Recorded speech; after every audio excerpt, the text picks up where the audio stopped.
Good afternoon, ladies and gentlemen. My name is Arthur ten Wolde and welcome at this webinar on the EU Ecolabel, how companies gain a competitive edge through credibility, organized by BEUC, the Environmental European Bureau, the EEB, and Ecopreneur Europe. So welcome. I will try to be as brief as possible with a few housekeeping rules. I'm not sure if you already see the slides. So this first, you see the speakers, and we already switched to the second one. So this is kind of testing, by the way. It's a first for us too, the use of translation subtitling. So you can switch between languages using buttons. The show captions one. Everything is also being put in the chat, and it means that you can set the language that you speak if you ask a question or if you ask a speaker, and that you want for subtitling. And just out of my own experience, if it doesn't work in the app, switch back to the browser or maybe the other way around. And by the way, it's not perfect yet because yesterday when we tested it, it did not understand the word EU Ecolabel unless we really pronounce it very explicitly. So that may also happen in your, say, subtitling. After the webinar, the slides, as far as I know, and definitely the recording will be made available. And if you have any questions during the presentations, put them in the chat, because then we can look at those for the 50 minutes of questions and answers that we have after the presentations.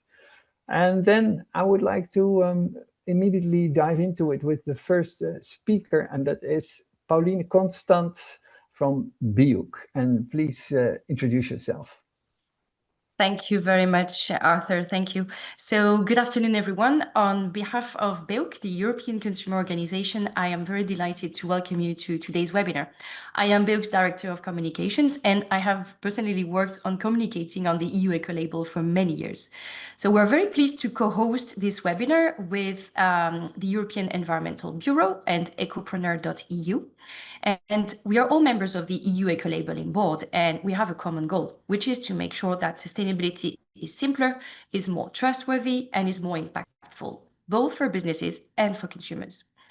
At BEUC, we work every day with our members who are national across Europe to help people choose more easily products that are genuinely sustainable. And I insist on genuinely, because we also act against greenwashing to make sure that companies who make misleading green claims are held accountable and do not get unfair advantage. We have also long contributed to developing the criteria of the EU Ecolabel. And we know firsthand that this label stands out as a true benchmark because it has inclusive governance, it is transparent on how the criteria are developed and decided, and there is a high level of trust among consumers.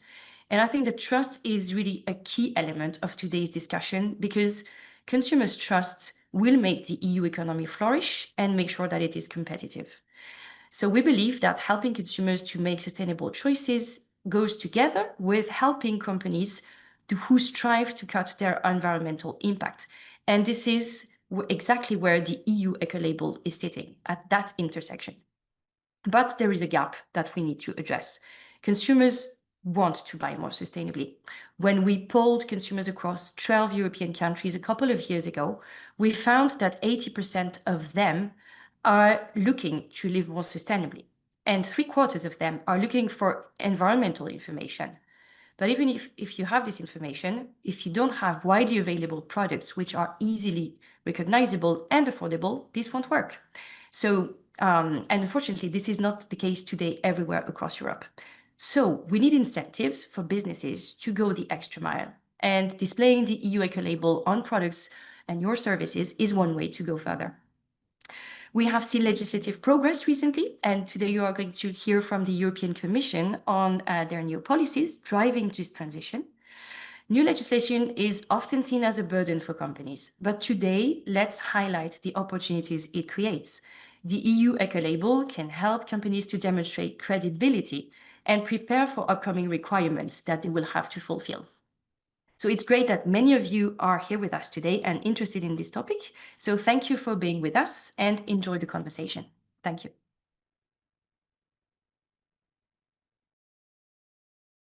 Okay, thank you, Pauline. So we are now actually very much on schedule. And then I would like to go to the next speaker, and that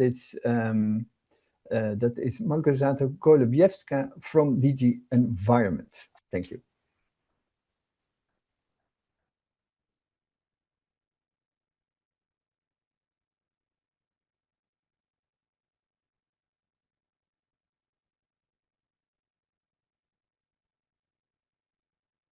You are still muted.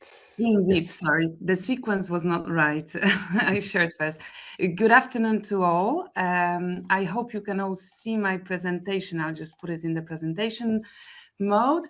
Yes, we can see it. Yes.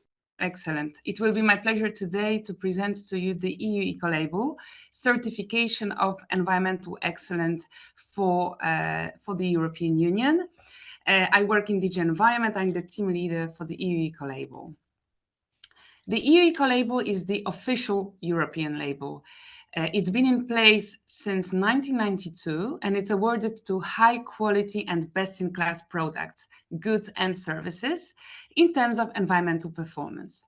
It's a reliable and trustworthy eco-label based on multi-criteria, based on a life cycle impacts of products and a scientific approach of setting requirements.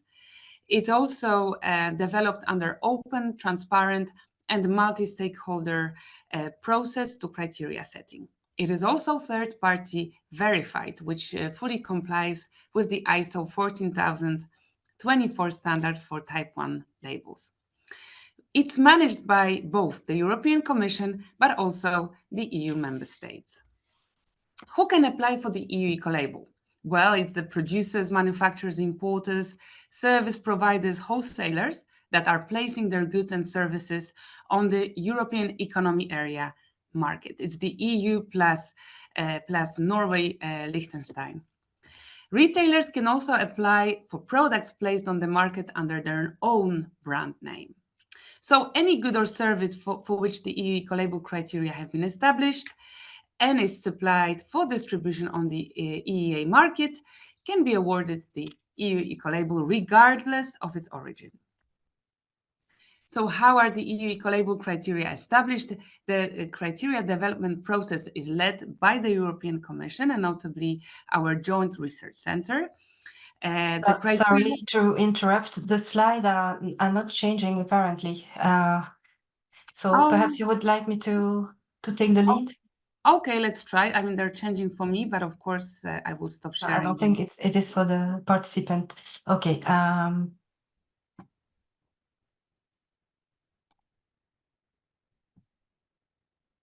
Apologies.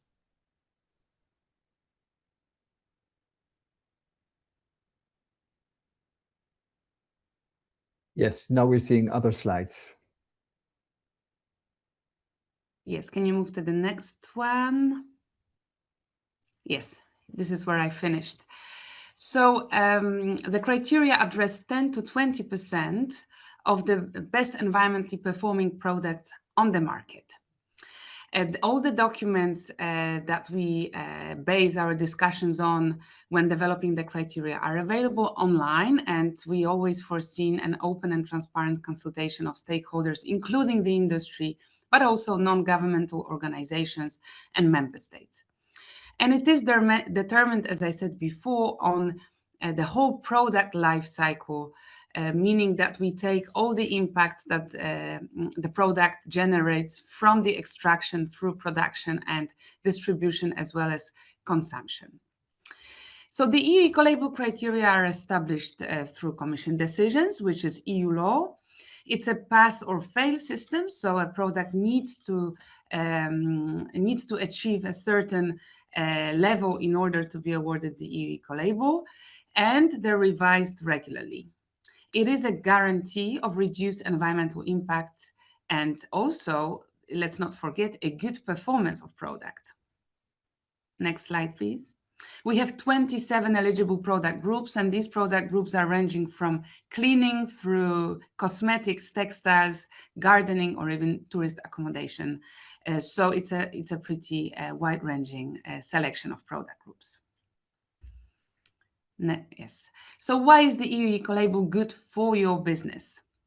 First of all, it supports the green transition because it requires companies to adopt more environmentally friendly practices and improve efficiency, which often translates into reduction of costs. It also strengthens market credibility and consumer trust.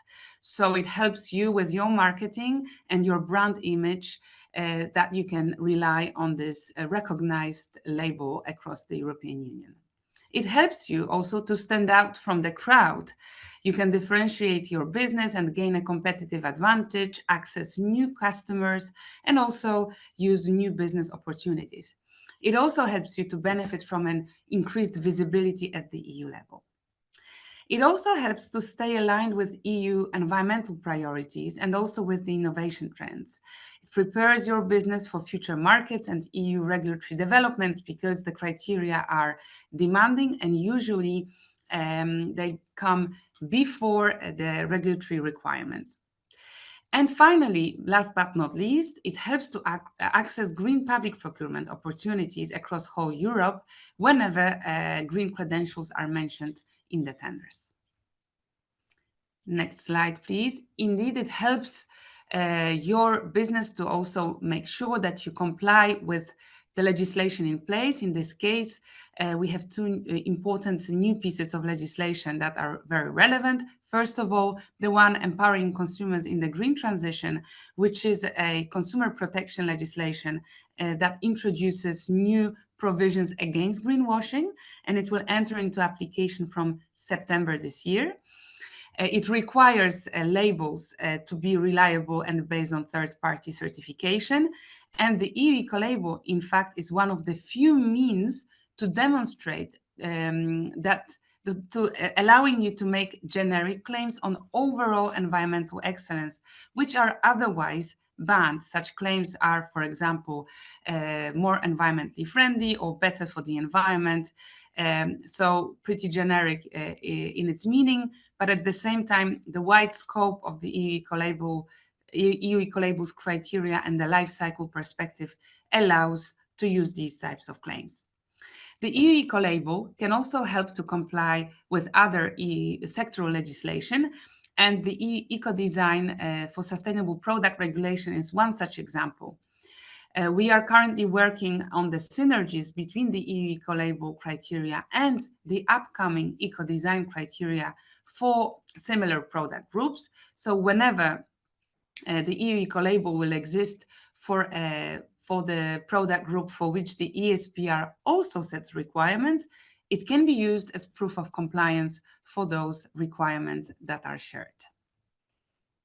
Next slide, please. The EU Ecolabel scheme keeps on growing. So you can see on the slide that we've been steadily increasing the number of products awarded with the EU Ecolabel, and now we're almost at 120,000 mark. The most popular product categories include paints and varnishes, paper products, cleaning products, clothing, and textile. But tourist accommodation is the quickest growing product group currently.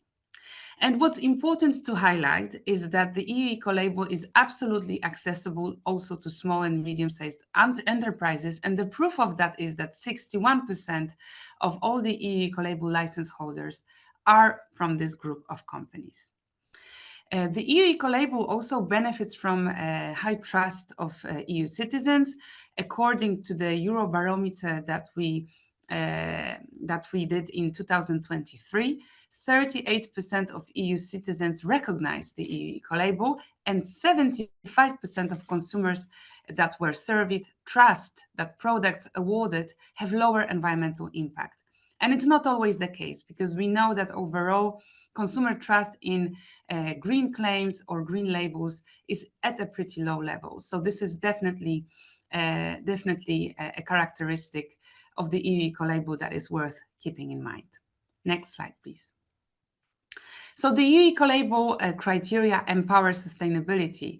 So as I said previously, they guarantee the overall excellent environmental performance. And here you have some examples what the criteria can refer to. They refer to the durability of products, whether they are repairable, reusable, or recyclable. The criteria also refer to emissions, direct emissions, CO2, water, or air emissions that have to be minimized, but also the criteria require a limited or minimized use of hazardous substances in production processes, but also in the products themselves. The criteria ensure that the resources and energy are saved and raw materials are sourced sustainably while packaging is limited. We also promote the use of recycled content, reduction of waste, and also, last but not least, a very good quality of products despite all these, despite meeting all these sustainability criteria. Next slide, please. The EU Ecolabel certification scheme also rewards your efforts because both the European Commission but also competent bodies in the EU member states are in charge of communication and promotion activities of the EU Ecolabel and the products awarded with the EU Ecolabel at EU and also national levels. You can visit our website to see that we're publishing articles or success stories, recording videos, but we're also organizing events or webinars and taking part in the events or organized by third parties. We also have an EU Ecolabel certified products database, again on the European Commission's website that is easily to consult and to find any product awarded the EU Ecolabel across the EU. We also established strategic collaborations with some big platforms such as, for example, Booking.com or TripAdvisor, but also retail platforms like Amazon.com, where we also share data on registrations to ensure that products awarded with the EU Ecolabel are well placed on these platforms. We also make sure that we are present in the social media, on LinkedIn account, but also, of course, we have our EU Ecolabel website, and our presence online is pretty active. Next slide, please. Here, a short slide on how to apply. Of course, all the information can be found online. The first thing to check is whether product criteria exist for your product group. The second step would be to contact your national EU Ecolabel competent body. What's important to mention is that the competent bodies are present in all EU member states, so you can reach out to the one where you feel most comfortable, also including in terms of a language. Subsequently, we ask the applicants to pre-register the product in the EU Ecolabel catalog and use the user manual for applicants to prepare the application file. The competent body is there to assist all the applicants that are preparing their applications. Subsequently, you pay the application fee, and then once the logo is granted, you can display it on your goods, services, and use it in your marketing material. Thank you very much for your attention and looking forward to the discussion today. Okay, thank you, Margrzata. And with this, we've heard about the EU Ecolabel and also from the government perspective. And by the way, before I forget, if you have any questions, please put them in the chat. And then we will now switch to the consumer perspective. So now we go back to BEUC, but also to the European Environmental Bureau, Mirjam Tiemann. Yes, thank you, Arthur. And hello, everybody. My name is Mirjam Tiemann. I'm a policy officer for sustainable consumption, and I have two hats indeed, because I work for two organizations, also two of the hosts of today's event. One is BEUC, the European Consumer Organization, and you already heard from my colleague Pauline earlier in the introduction. And my other hat is the European Environmental Bureau, and that's Europe's largest network of green NGOs. We have over 190 member organizations that are NGOs at national level. And one thing the two organizations have in common is that we both work in quite a lot of detail on the EU Ecolabel, and that we also sit on the EU Ecolabelling Board, where a lot of the discussions and also the criteria development is happening. So we know the label from the inside, and it's with this perspective that I'm happy to share today a few words on why we as NGOs support the EU Ecolabel in particular. And maybe it's good to first think about why is it actually so important that we can ensure credible green claims and credible ecolabels for consumers. And for this, I've brought a few numbers. First, there is a consumer survey done by the Commission every 2 years, which, among other things, also asks people about their intentions towards sustainable buying. And here we unfortunately see that over time, the share of people who say they consider environmental impact when shopping is declining. And some of the key reasons mentioned for this as a barrier is a perceived higher cost of more sustainable products. And then as a second reason, mistrust in environmental claims. So here we see that, yeah, trust is a key issue, and the perception that there may be greenwashing or just untrue green claims out there is keeping some people from investing into more sustainable products. And something BEUC found in its own survey 2 years ago is that while a lot of people still say that they make efforts to live more sustainably, they also really say when looking at products, 50%, around 50% would prefer buying a product with a green label than without one, and that even 40% would be willing to pay more if they know this label or also a green claim has been independently verified. So we see here a difficult situation for consumers where price and suspicion of greenwashing is clearly a problem, but also the intention to go into a more sustainable direction. And before I come to introducing the EU Ecolabel as a solution to this dilemma, I also wanted to say a few words on greenwashing, which we really perceive also from our organizations as a really prevalent problem. And a lot of our member organizations and also ourselves are looking into green advertisement from companies, and we have brought cases where we thought this is a rather misleading green claim to the attention of enforcement authorities or even to court. And it's not only NGOs doing this, of course, there are also national enforcement authorities and sometimes even competitors who may complain about the advertisement of another company. So here we really see increasingly in recent years that the green claims of companies are coming under scrutiny, and that it's time and resources well invested to really substantiate green claims very well. And this is where we come to the EU Ecolabel, which for us is really one of the key recommendations that we give to consumers to look for the EU Ecolabel as a reliable guide. And I've brought here a few screenshots with examples how also our member organizations communicate to the public, so consumer organizations or green NGOs. This is often in the context of how to say stay safe from greenwashing, and then to look for the EU Ecolabel, but also the strong national labels like the Nordic Swan, like the Blue Angel. It's also often in the context of health and people who are concerned of being exposed to harmful chemicals. And it's also there that we really see the very strong benefit of the EU Ecolabel, because it sets strict requirements on reducing or excluding the most harmful substances.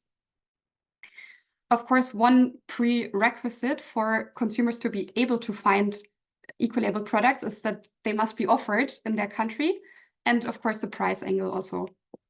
And because we were interested in learning a bit more about the reality for consumers on the ground, we did a supermarket check last year together with our members in 13 European countries. And we checked in a few supermarkets per country the offer that they had in some product groups where we would expect the EU Ecolabel or equivalent labels to be offered.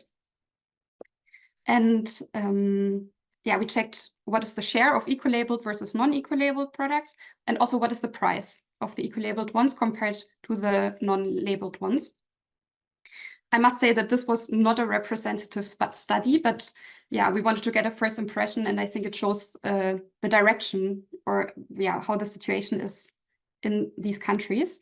And you see the results summarized in this graphic here. So in terms of availability, that's the green color gradient from light to dark green. We saw a very high share of Ecolabel products in the Scandinavian countries that participated, in the Netherlands, and then going all the way down to Greece and Cyprus, where only 2% of the products we looked at had an Ecolabel. So this was a mixed message, I would say, because it depends for me as a consumer where I live, how easy it is to find the Ecolabel products.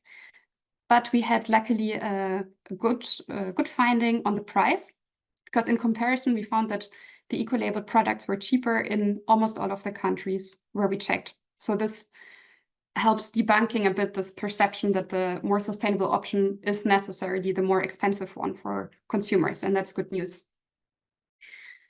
Now, what do we think this can mean for companies, or what's the selling point now for companies with the EU Ecolabel? We see, first of all, really the strong point that it provides consumers with sustainable products that they can also trust. We also heard just now that the trust in the Ecolabel is also very high. We also recommend it. So this is, the first point. The second selling point, I think, is really that the Ecolabel is available in all European countries. So this is interesting for companies that sell in more than one member state, and they can then just focus their efforts in one sustainability label that will work in all countries. We think you could also really use the Ecolabel to include it in sustainability reporting or wider sustainability communication, because you can then base yourself on really concrete measures that you have taken and concrete numbers.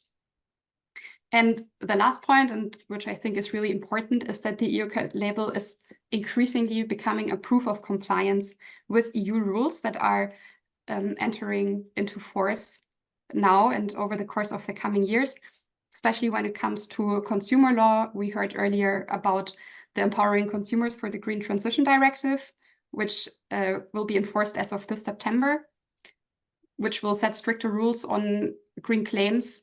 And there, the EU Ecolabel is really one means to ensure your green claims are justified properly. Yeah, and with this, I'm closing my part and handing over to the next speaker. Thank you. Okay, thank you, Miriam.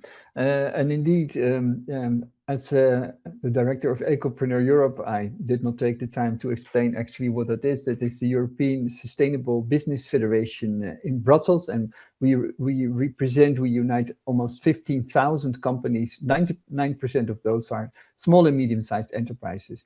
And we are also, since the beginning of this year, we were selected as the SME representative for the EU Ecolabel, together with the German think tank Adelphi.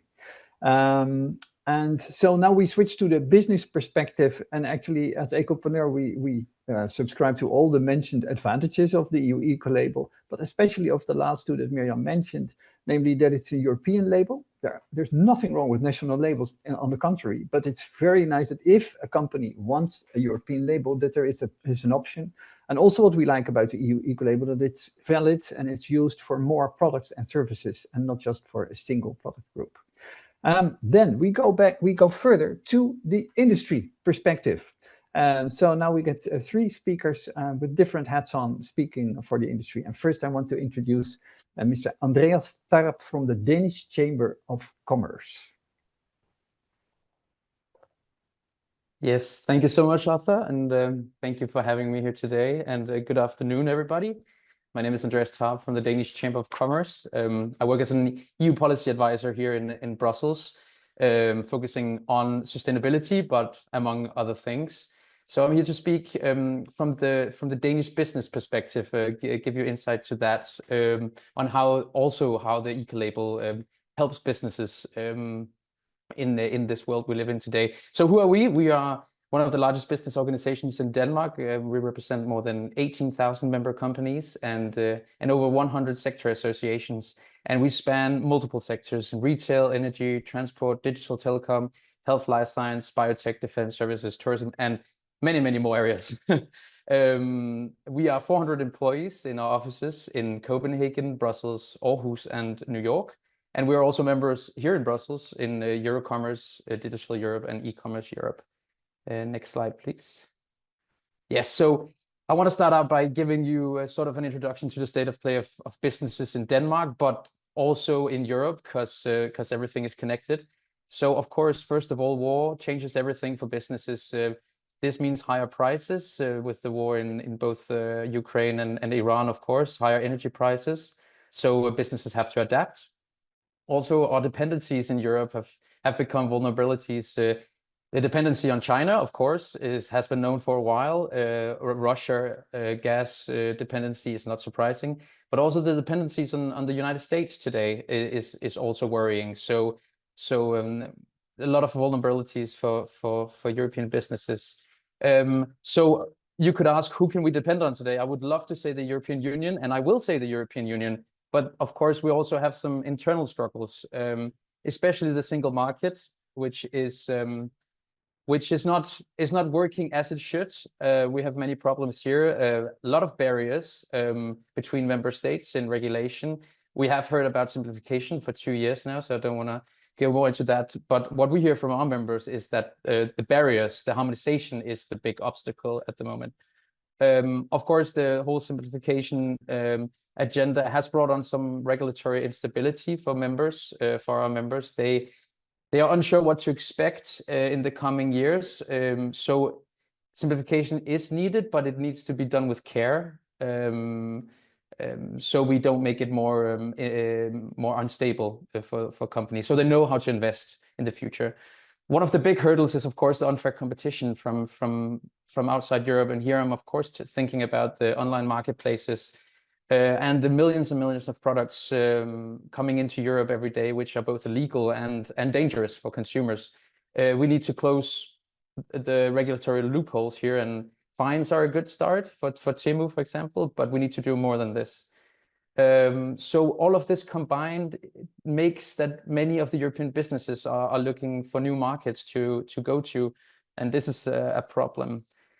But we do have a chance for change, and I'll get into that later. But first, next slide, please. I will talk a little bit about how the Danish consumers are looking at the challenges we face in today's world. So in 2026, the Nordic Swan Ecolabel conducted the Nordic Consumer Sustainability Index. And here one of the questions was, what are the biggest challenges your country faces in today's world? Security, not surprisingly, was number 1, but environmental and climate change was number 2. And this is very encouraging and very good news that it's still on top of mind for consumers and people. And healthcare number 3, not to forget that one. Next slide, please. Yeah, and the Danes view, how the Danes view sustainability measures. So in this Nordic Consumer Sustainability Index, people also answered that 81% care what they can personally do to protect the environment. Simultaneously, we see that 79% find that it takes an extra effort to find more environmentally friendly products. This is, of course, worrying that these numbers are so similar. 82% also believe that companies often exaggerate how environmentally friendly their products are, and simultaneously, 78% are often frustrated when products are marketed as green without a clear explanation. Next slide, please. So here I'll touch upon the Nordic Swan Ecolabel as a measure to these numbers you just heard, because this is where the certified ecolabels come into play. The Nordic Swan Ecolabel in Denmark, 97% are familiar with the Nordic Swan Ecolabel, and this is staggeringly high. We heard the numbers from Miriam before in Europe with the EU Ecolabel. So the Nordic Swan Ecolabel is really a pioneer in this with these numbers, and also 87% of Danes trust that a product is a better environmental choice if it carries the Nordic Swan Ecolabel. Yes, so this is to say that ecolabels has a very big part to play in today's world. And if you go to the next slide, please. This is where we get into the why and how there is a chance for change in Europe today, because as we see, consumer demand for sustainable products grows, and simultaneously the trust in credible labels increases. This means that there is a higher demand and can help protect businesses from unfair trading practices from outside Europe and these vulnerable dependencies that they have. So it is very simple. When demand rises for sustainable products and credible labeled products, the supply will come, and hence European products will of course be prioritized in that way. But as we also heard, price is still a very main driver. So it is encouraging to hear from Miriam also that that prices are indeed lower on some of these labeled products. And also the EU Ecolabel is more and more embedded in retailer sustainability strategies. They're used internally also to define sustainable products and supports targets for increasing sales, because it is an objective label. And this is of course the success criteria, I would say, for an eco-label, is that when it becomes a normal part of businesses' everyday work, then you know it's succeeded. Next slide, please. Yes, but of course we also need to take account of the challenges that still persist. The EU Ecolabel, even though it's undergone many revisions in the past years, it still needs some updating. There are some products which are still not part of it. For example, in the home department, duvets, pillows, stuff like that. There is also much uncertainty, as we heard earlier, from businesses and on the future green agenda in the European Union.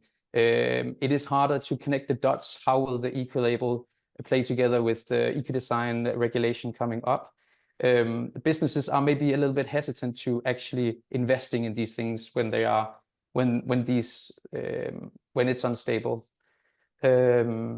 Yes, of course, and as we've heard, the certification can be costly and demanding, especially for suppliers. But the EU Ecolabel is less demanding than other labels, which is of course encouraging. As we've also heard, less is more. Fewer individual labels. It's better to have a broad label that everybody knows than fewer individual labels. So we need acknowledgement of the EU Ecolabel around Europe. And this also goes into the lack of awareness in local campaigns. It's very, very important that that consumers know what it is and what they exactly get from buying products with certified labels. So yes, thank you very much. That was it from me. Okay, thank you, Andreas. Actually, you're already the second Andreas that I speak to today, but now there's a third, and that is Andreas Haase from Tana Chemie. And for me, especially nice to announce, because Tana Chemie is a daughter of Werner und Merz, Germany, and that is in the membership of Ecopreneur. It's even a direct associate member, a member of our advocacy group of companies. So, Andreas Haase. I don't see you yet. Yes, there you are. There I am. Please go ahead. Yes, you may start the slides, probably. Yes, thank you. So my name is Andreas Haase, and first of all, thank you for having me here and the opportunity to participate here. I have to excuse myself. My English is not very much in use because it's not part of my everyday business.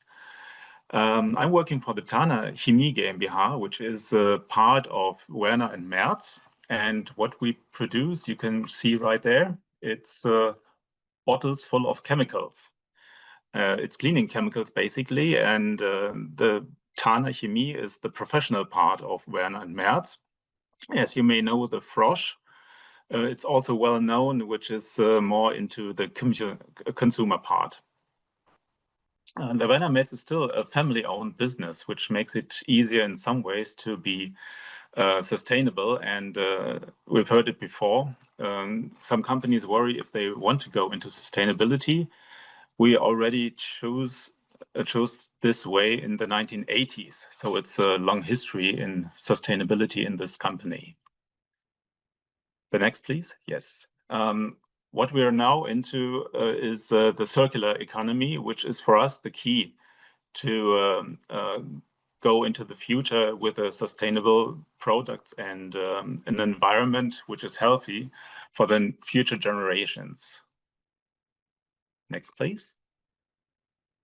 So what do we use the EU Ecolabel for? Remember, we are professionals and we have a B2B business, basically.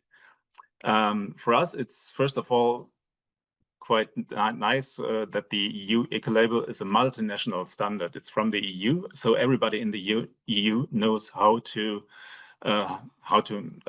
classify this, and it makes it way easier for us to sell products all over Europe with this label. And I must admit that in some parts, the EU Ecolabel is not our top level label, because there is, for us, too few circular economy aspects included. But it's about to change, and we've seen there is a lot of progress in this. So what we also find very important is what we've heard about greenwashing. The EU Ecolabel is very, very well known and safe in this case, as it is compliant to the EMCO directive, which is very important for us too in the B2B business. Next, please. So my job is to take part in public procurement. The green public procurement in Europe is supposed to be on top level, which it is not in every part, but it's becoming more and more important.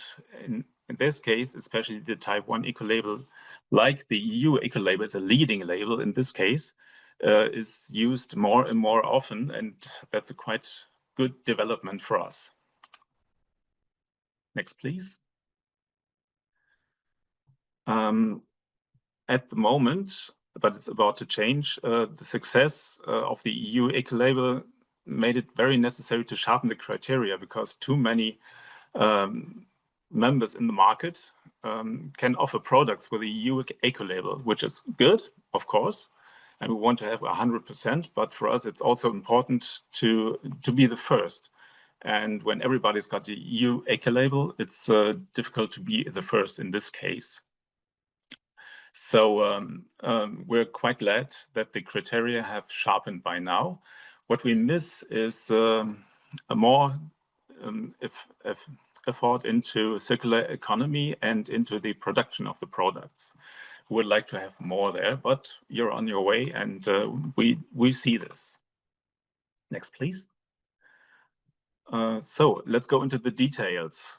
As we're a chemical company, we need a lot of details, and one thing about the new criterion is the anaerobic degradability of surfactants, which is very important for us, because this has a great impact on the environment, and we strongly support this new criterion.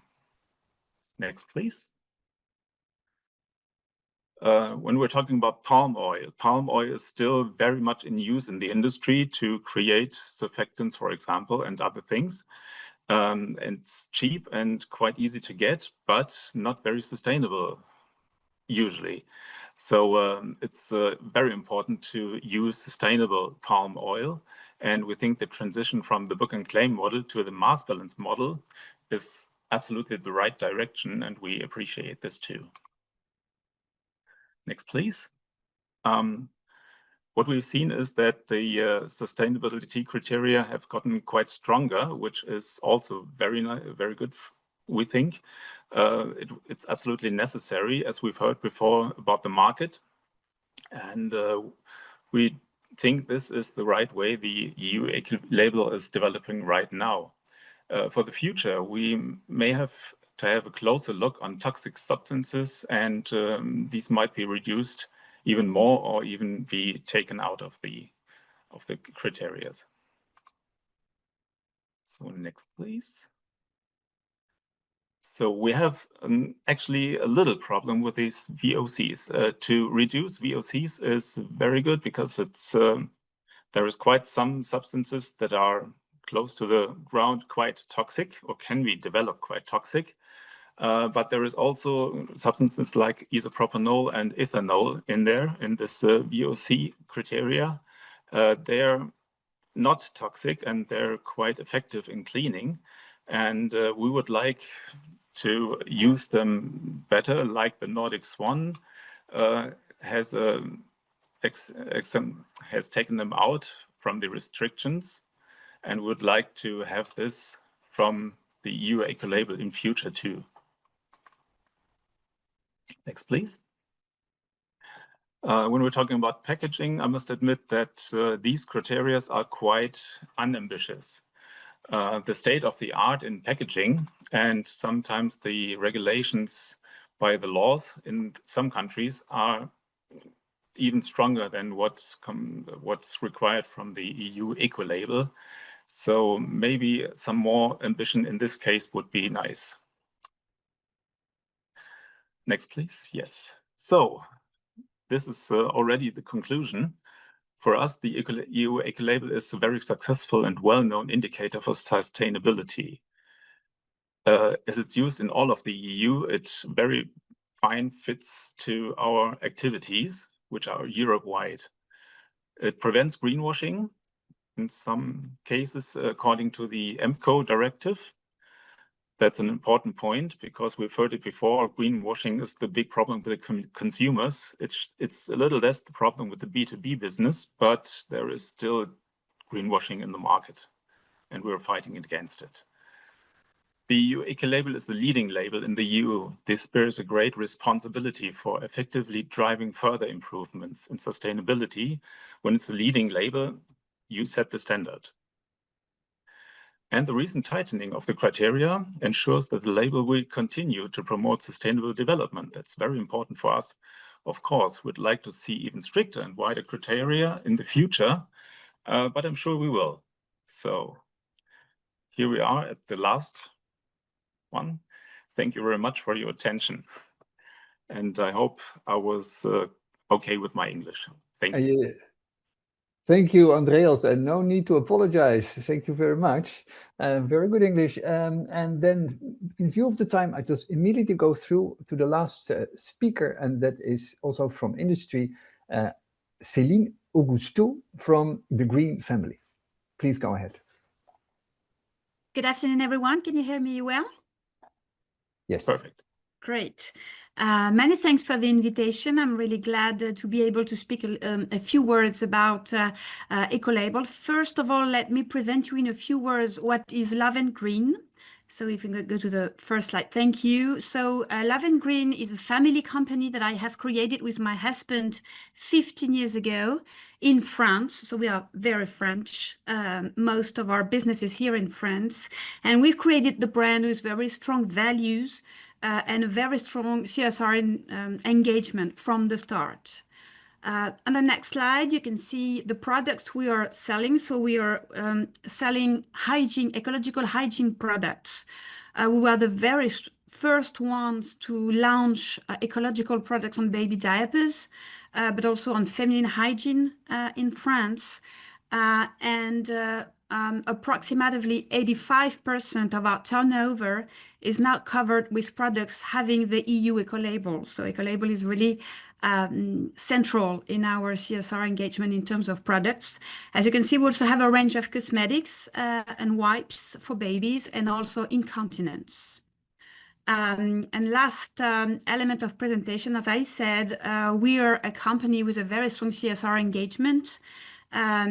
First of all, we're a mission-driven company. I don't know if you know that, it's a French specificity.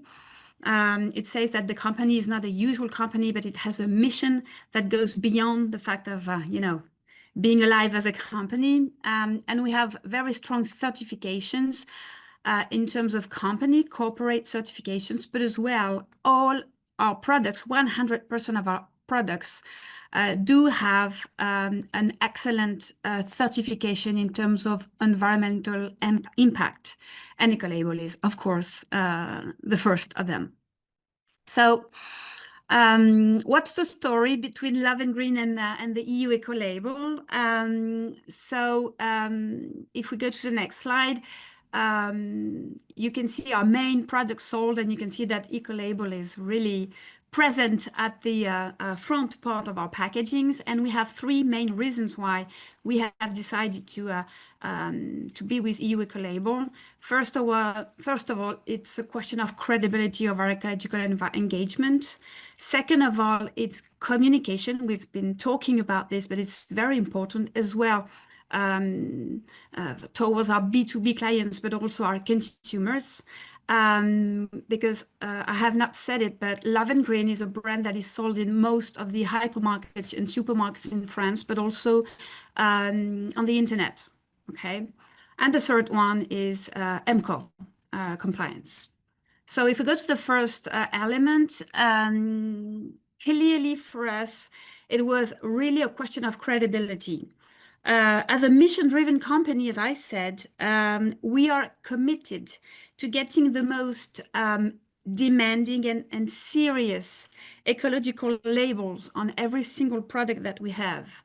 And for absorbent hygiene products, which is the core business of Love & Green, the EU Ecolabel is really the most trustworthy and credible label. And the main reason for that is, of course, it is a combination of excellent criteria in terms of reduction of carbon footprint on all phases of the product cycle of life. We've been discussing that. But in the same time, closely linked to a necessary excellence in terms of performance. And for us, it's very key if we want to convince consumers to buy more and more EU Ecolabel certified products. If we go to the next slide, the second reason why it is very important for us is the communication. First of all, our B2B clients. We are working with all hypermarkets in France, Carrefour, Leclerc, Auchan, Amazon on the internet. And we are a small company, we are a SME. And it is very important for us to show that we don't say, we don't have allegations that are not certified. And EU Ecolabel is well known and well recognized by our clients. And it's one of the major arguments to believe that when we explain our ecological path, our ecological engagement to our consumers. It gives credibility on all our ecological claims, and we'll talk about it also with EMCO. They know that our products are reviewed by an external actor, which is very important when you are a small actor.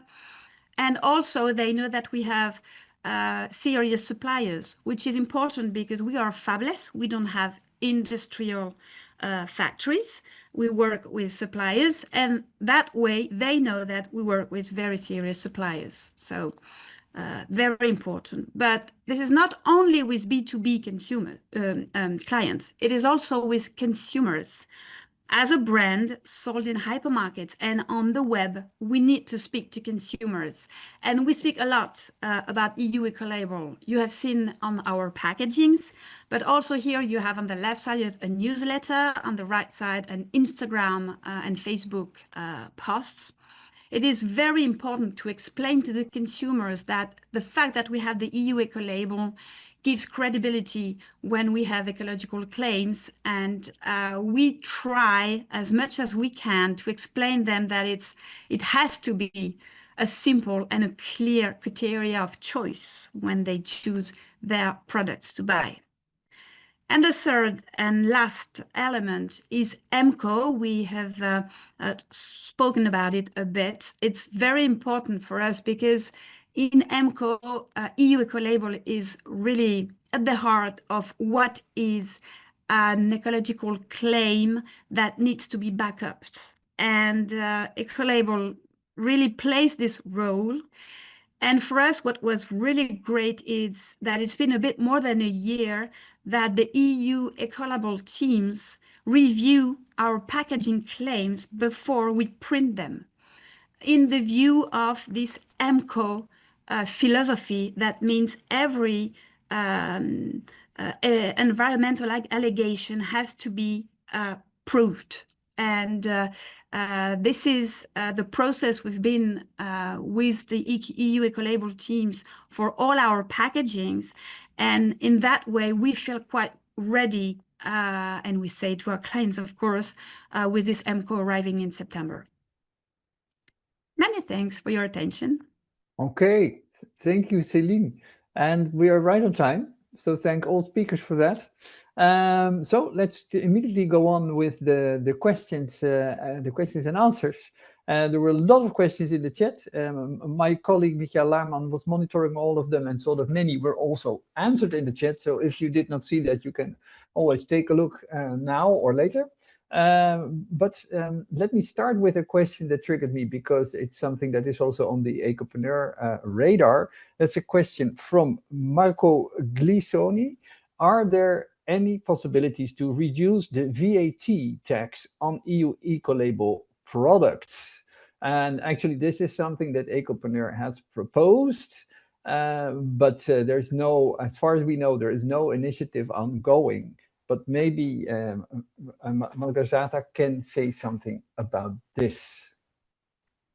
Thank you for the question. Of course, we would have certainly supported such initiative. The member states are allowed to make some deviations from the VAT rules and reduce the rates, and it's within the competence of the national authorities to decide which products in which sectors they apply this. But I mean, as such, the possibility exists already. Okay, thank you. And then another question from the same person, Marco Grisoni, is also very nice, I think. Are there projects to induce supermarkets to get more visibility to the EU Ecolabel products into the supermarket shelves? No, this is maybe something more for Miriam. I think there are initiatives. I know of a few, and certainly we think there could be more. We tried with our supermarket check that we did last year to give a sign in this direction by really showing consumer groups and green NGOs are looking at the product offer in supermarkets, and actually we are asking you to offer more eco-labeled products. So by this, we are trying to give an incentive in this direction. And then I know that at national level, there are the Ecolabel competent bodies in charge of awarding the EU Ecolabel. They also try establishing good relationships with the core retailers in their countries. And thanks to this, in some countries, some of the retailers have certified their private label products with the EU Ecolabel, and those also have quite good visibility. Yeah, in terms of further campaigns, I think it's always challenging because you cannot dictate retailers how to place their products. So it's really also the signal now with the Empowering Consumers Directive entering into force, with showing that more and more consumers are asking for it. I think it's a two-way direction to also encourage them to offer the ecological products with eco-labels more visibly. Okay, thank you. Then I pick a question from Johan Krause to Andreas Haase.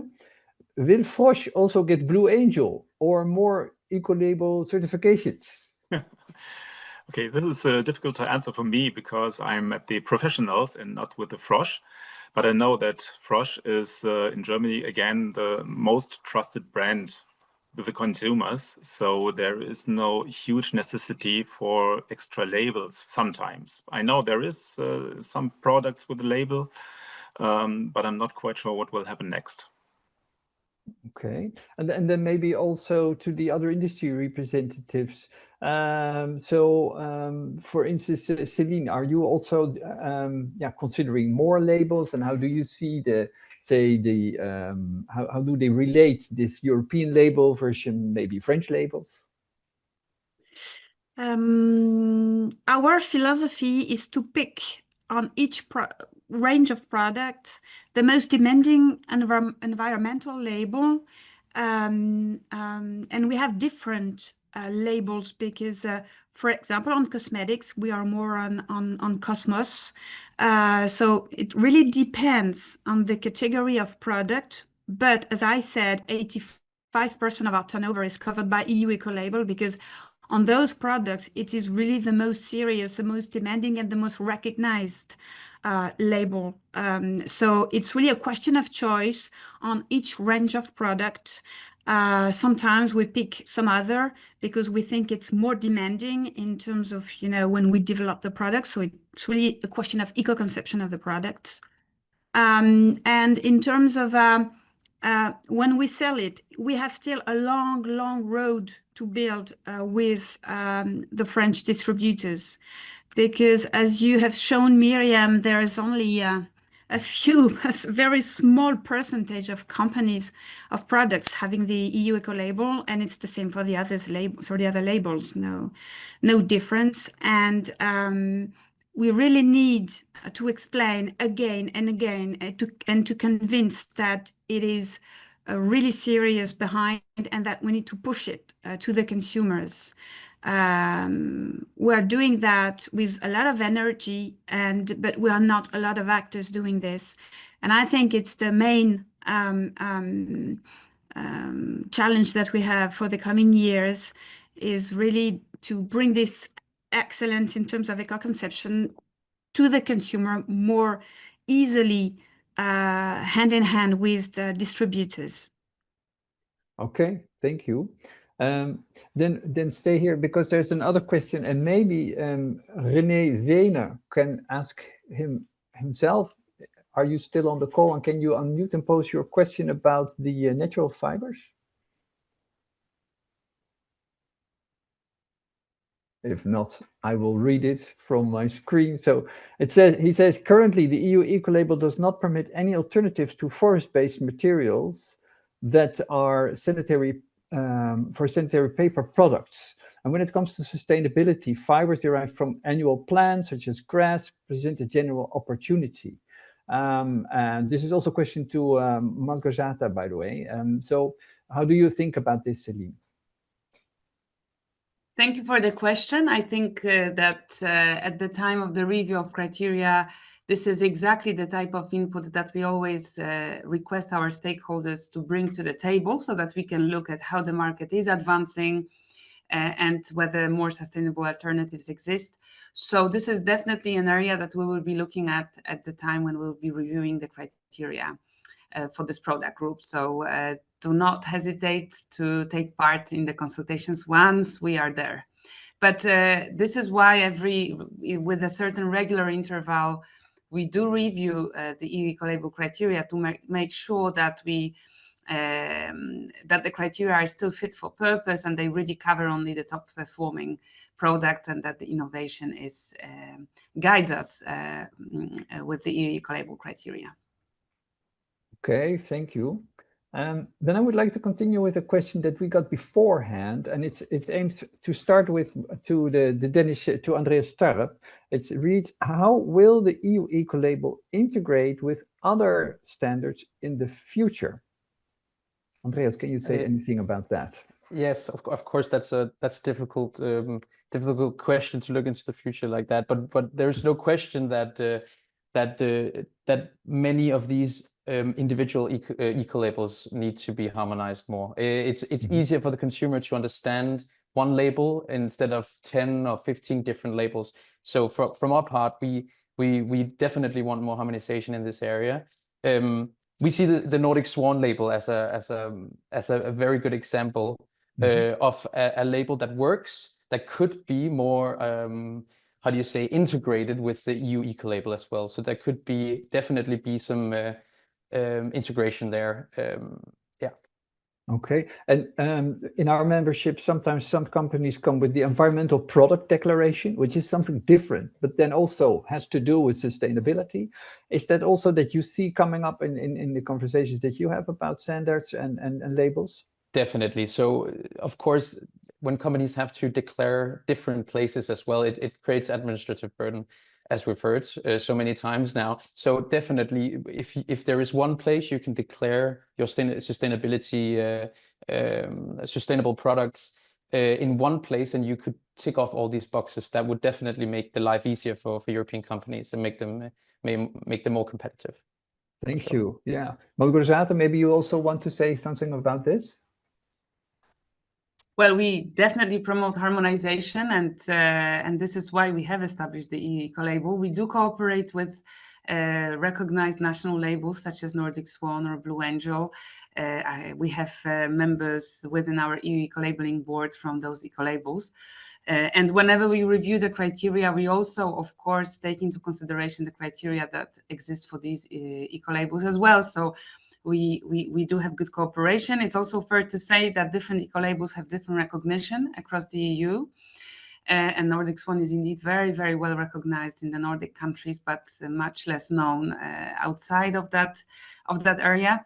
But in any case, we are counting on the empowering consumers for the green transition to clean the market from the unreliable labels and to also make businesses more aware of the importance of taking responsibility for their communication to consumers. And the EU Ecolabel and of course other recognized labels are here to support businesses. So I think we are on the right path to ensure more quality on the market when it comes to environmental communication. So it's really great that the EU Ecolabel can serve that purpose.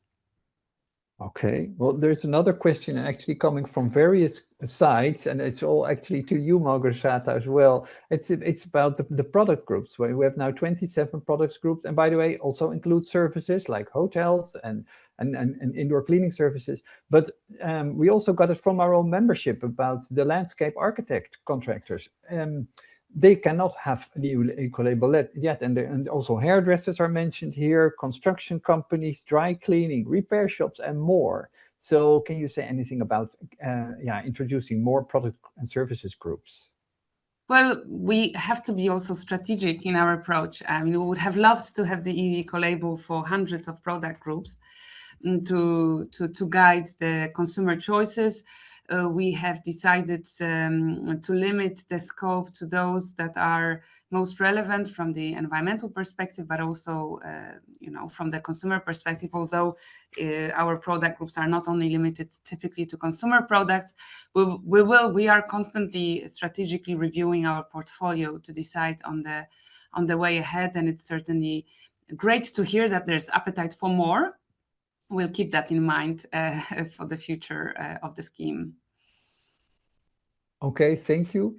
And then maybe, I don't know if this will be the last question. There's already said a lot about credibility for communicating sustainability. Much of this was also answered in the chat, but maybe also Miriam can say something about this, about the claims that can be made or cannot be made, and also with the upcoming EMCO directive. Miriam.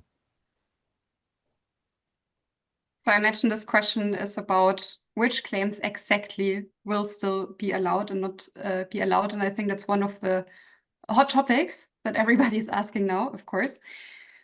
In fact, the Empowering Consumers Directive itself, it does not work like this. So it does not give specific rules on the wording, but more on what companies may not do because it would be misleading. So it's true that there is some room for interpretation, what this will mean or not mean.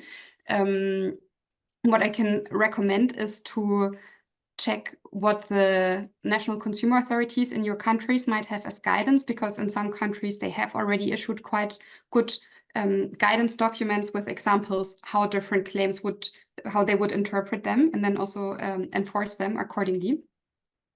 And what we can do, maybe also in the follow-up to this webinar, include a section on where to find such guidance documents for the countries that we are aware of, at least.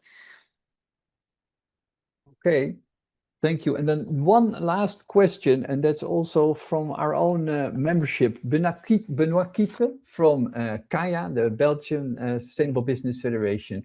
The EU Ecolabel selects the 10 to 20% best products on the market. And what is the 100% base then taken into account? And what are the criteria on which they are seen as the best? Who would like to answer this one?